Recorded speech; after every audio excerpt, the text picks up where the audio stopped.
warahmatullahi wabarakatuh. Perkenalkan, nama saya Siti Kalimatus Sholihah. Anak-anak bisa memanggil saya dengan sebutan Ibu Karimah. Baik, selamat pagi anak-anak. Bagaimana kabar kalian hari ini? Semoga sehat selalu dan selalu dalam lindungan Allah. Sebelum kita memulai pelajaran pada pagi hari ini, alangkah baiknya kita membaca basmalah bersama-sama. Bismillahirrahmanirrahim. Nah, pada pertemuan sebelumnya, kalian tentu sudah mempelajari mengenai pembelahan sel yang terdiri dari amitosis, mitosis, dan meiosis, serta perbedaan di antara amitosis, mitosis, dan meiosis. Nah, pada pertemuan kali ini kita akan melanjutkan mengenai materi pembelahan sel, khususnya pada materi gametogenesis. Nah, pada materi sebelumnya ada yang masih ingat nggak apa itu amitosis, mitosis, serta meiosis? Nah, ya, betul sekali. Nah, kali ini kita akan mempelajari mengenai gametogenesis. Ada yang tahu apa itu gametogenesis? Nah, gametogenesis berasal dari dua kata. Yang pertama gamet yang artinya jenis kelamin dan genesis yang artinya proses pembentukan. Jadi apa itu gametogenesis? Jadi gametogenesis merupakan proses pembentukan sel kelamin.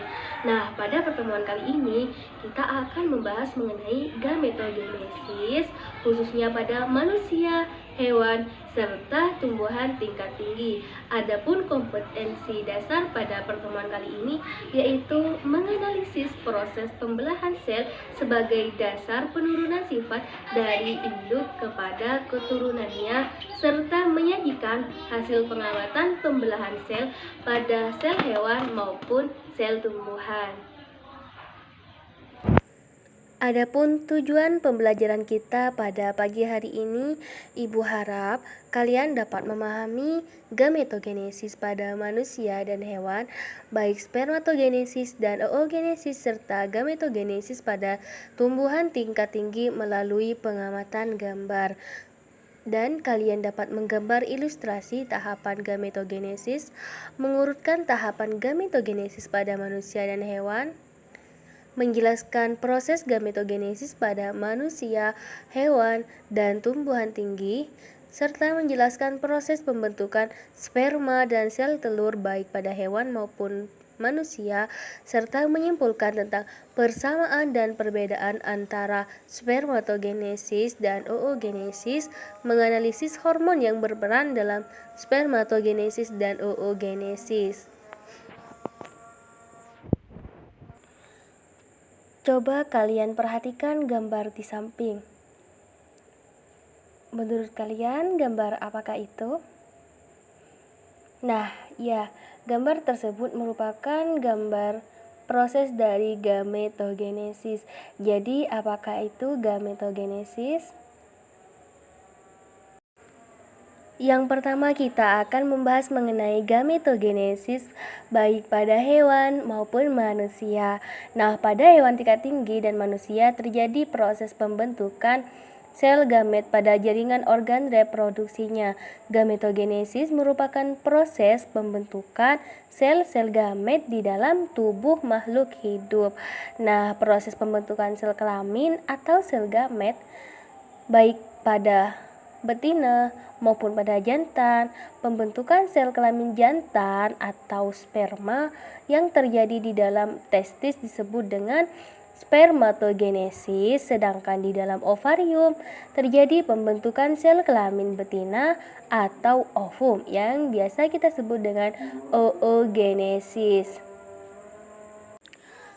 Asal sel gamet pada sebagian besar organisme hewan adalah dari germ plasma atau primordial cell gamet atau sel gamet primitif, yang mana mulai terlihat pada minggu keempat kehamilan, akan tetapi belum dapat dibedakan antara yang jantan maupun dan betina, yang kemudian akan mengalami proses diferensiasi menjadi spermatogonia ataupun oogonia. Yang pertama yaitu spermatogenesis. Apa itu spermatogenesis? Spermatogenesis merupakan proses pembentukan sel gamet jantan atau spermatozoa yang terjadi di dalam tubulus seminiferus testis. Nah, perhatikan gambar di samping. Nah, pada gambar di samping yang berbentuk lonjong berbelok-belok merupakan tubulus seminiferus yang di dalamnya terdapat proses spermatogenesis.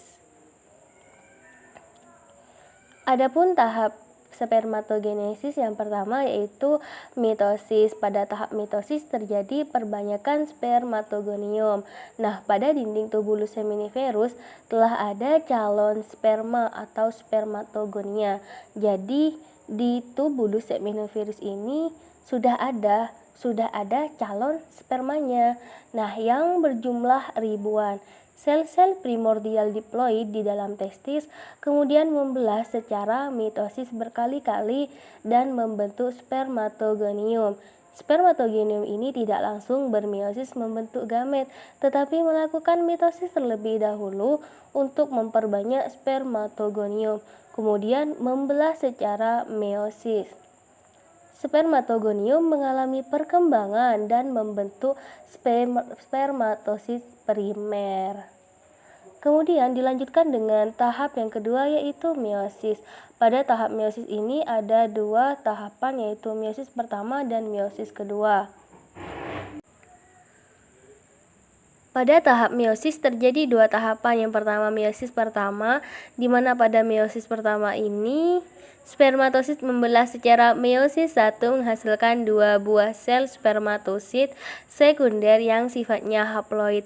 Kemudian dilanjutkan dengan meiosis yang kedua yaitu tiap sel spermatosit sekunder membelah secara meiosis 2 menghasilkan 4 spermatid. Tahapan yang ketiga yaitu spermiogenesis. Pada tahap spermiogenesis ini merupakan peristiwa perubahan struktur spermatid dan pemasakan menjadi spermatozoa atau sperma yang dewasa. Jadi, setiap spermatid mengalami pematangan atau yang biasa disebut dengan maturasi menjadi spermatozoa atau sperma dan terjadi pembentukan akrosom. Bagian ujung atau kepala setiap spermatozoa mengandung akrosom. Akrosom ini mengandung enzim proteinase dan hyaluronidase yang berperan untuk menembus lapisan pelindung sel telur. Dari salah satu sentriolnya terbentuklah flagel. Dalam proses perkembangan ini, spermatid akan kehilangan hampir seluruh sitoplasma, tetapi sperma memperoleh organ berupa ekor yang berfungsi untuk bergerak dalam proses pembuahan sperma, yang mengandung mitokondria yang menyediakan ATP sebagai sumber energi untuk bisa beberapa minggu atau bulan. Spermatogenesis merupakan proses yang terjadi terus-menerus. Nah, pada pria normal rata-rata menghasilkan 1000 spermatozoa per detik atau 30.000 miliar per tahun. Sedangkan pada manusia, satu siklus spermatogenesis berlangsung 65 hari, sedangkan pada tikus 34,5 hari. Adapun tahapan proses spermatogenesis yang lebih singkat yaitu yang pertama sel primordial sperma yang bersifat diploid di dalam testis membelah secara mitosis berkali-kali dan akhirnya membentuk atau menghasilkan 4 sel spermatogonium yang sifatnya diploid. Kemudian sel spermatogonium mengalami perkembangan dan membelah secara mitosis membentuk spermatosit primer yang sifatnya diploid. Kemudian spermatosit primer mengalami pembelahan secara meiosis 1 dan menghasilkan dua buah spermatosit sekunder yang sifatnya haploid. Kromosom pada spermatosit primer ini kan melakukan pembelahan secara meiosis 1. Nah, kita bisa lihat pada gambar di samping. Pada tahap meiosis 1 ini terjadilah reduksi. Nah, apa itu reduksi? Reduksi merupakan pengurangan jumlah kromosom yang awalnya diploid. Kemudian masing-masing akan memisah. Nah, kemudian kan menjadi haploid. Nah, pada tahap meiosis 1 juga terjadi pindah silang yang nantinya akan menimbulkan keanekaragaman. Anak-anak sebelumnya pernah tidak memperhatikan saudara sekandung kalian, baik itu adik ataupun kakak, dari sesama saudara kandung kalian? Nah, tentunya tidak ada yang sama persis, bukan? Kecuali kalau kalian itu baik dengan kakak ataupun adik kalian itu mengalami kembar yang identik. Kemudian setiap spermatosit sekunder akan melanjutkan pembelahan secara meiosis 2 dan masing-masing menghasilkan 2 spermatosit. Nah, sehingga pada akhir meiosis 2 dihasilkanlah 4 buah spermatosit atau spermatid.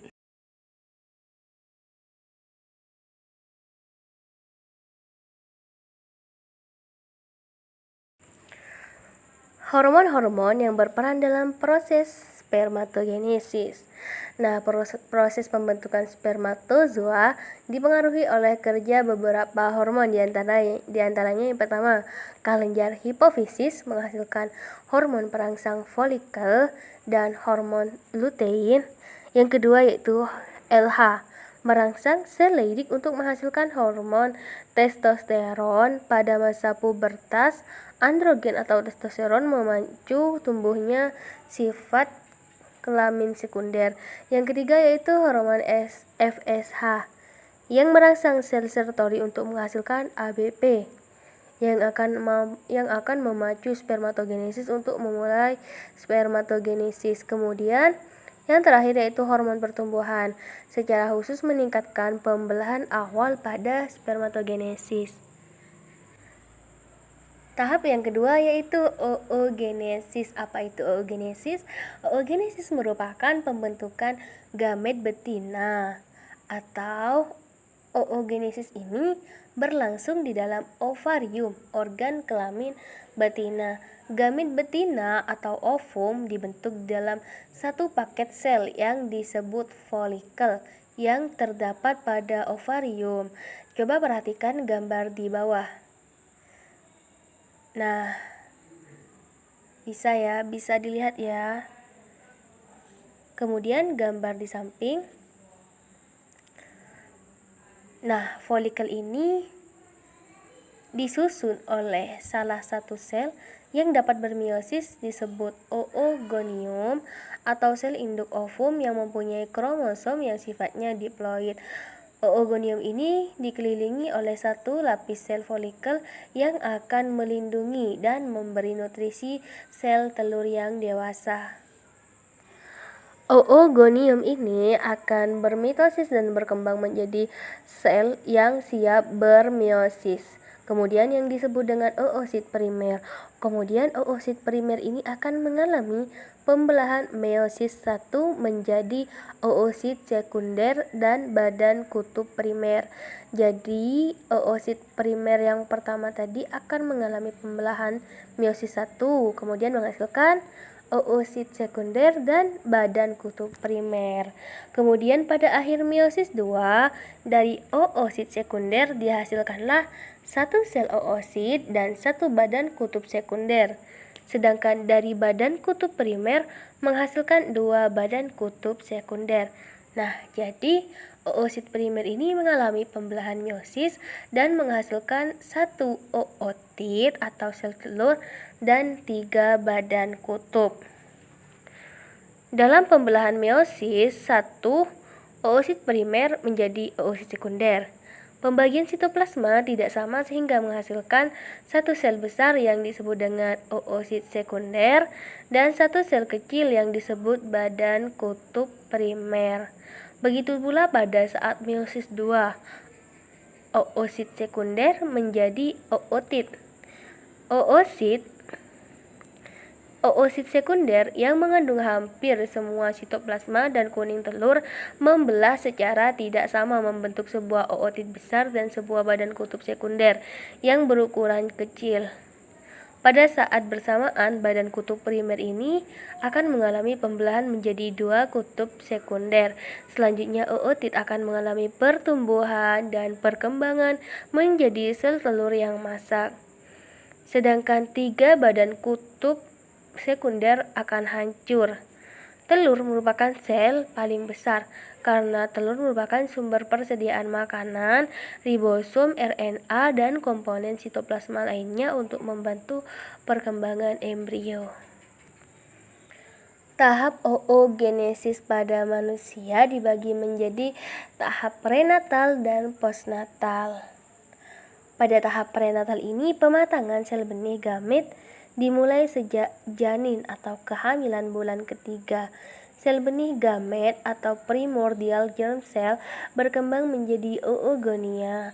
Oogonia berkembang melalui mitosis menjadi oosit primer, kemudian proses mitosis akan berhenti sampai prapubertas. Sedangkan pada tahap postnatal, oosit primer berkembang dan membelah menjadi polar bodies dan oosit sekunder. Kemudian oosit sekunder berkembang menjadi ootit yang di dalamnya juga ada satu polar body. Dan pada saatnya ootit akan berkembang menjadi ovum. Ovum diovulasikan atau dilepaskan, sedangkan polar body membelah menjadi dua anak polar body. Bila tidak terjadi fertilisasi, ovum akan rusak dalam waktu 24 jam. Hormon-hormon yang berperan dalam proses oogenesis. Proses pembentukan oogenesis dipengaruhi oleh kerja beberapa hormon, diantaranya yang pertama hormon FSH yang berfungsi untuk merangsang pertumbuhan sel-sel folikel sekitar sel ovum dan merangsang folikel menghasilkan estrogen. Yang kedua yaitu hormon estrogen yang berfungsi merangsang sekresi hormon LH dan menghentikan LH. Yang ketiga yaitu hormon LH yang berfungsi merangsang terjadinya ovulasi, merupakan proses pematangan sel ovum dan merangsang keluarnya progesteron. Kemudian hormon progesteron yang berfungsi untuk menghambat sekresi FSH dan LH dan membuat endometrium menebal membentuk pembuluh darah, menguatkan endometrium. In human females, oogenesis or egg formation takes place within the ovaries. Each ovary contains diploid cells called oogonia, derived from embryonic germ cells. Before a woman's birth, the oogonia divide by mitosis. The result is more oogonia, some of which develop into primary oocytes. Primary oocytes are immature egg cells contained within masses of cells called follicles. The primary oocytes then enter meiosis I. This process stops uncompleted until puberty. No primary oocytes are formed after this point. At birth, each female has a finite number of primary oocytes available for reproduction. At puberty, a complex series of hormonal events stimulates changes in the surrounding follicle and induces some primary oocytes to complete their first meiotic division. The division of cytoplasm and cell organelles is unequal, however. As a result, one large secondary oocyte and one small polar body form per primary oocyte. The polar body often degenerates. The follicle containing the secondary oocyte continues to mature until a surge of the hormone LH initiates ovulation. The mature follicle ruptures, releasing the secondary oocyte. At this point, the secondary oocyte has entered meiosis II. This second meiotic division will not be completed, however, unless fertilization occurs. The secondary oocyte enters the oviduct, where fertilization of the oocyte with a sperm cell can occur. The entry of the sperm cell into the cytoplasm of the secondary oocyte triggers the completion of meiosis II.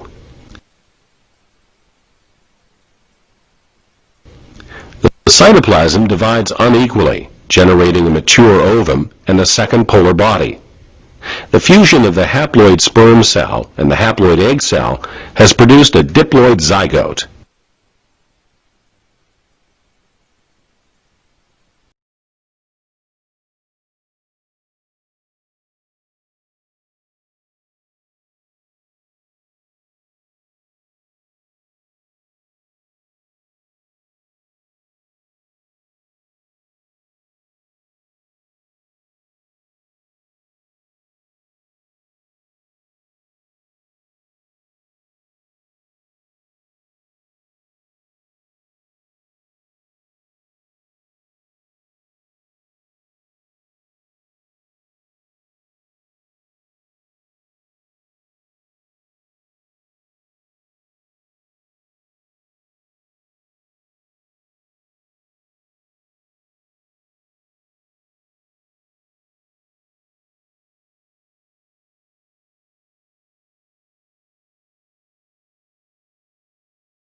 Gametogenesis pada tumbuhan tingkat tinggi.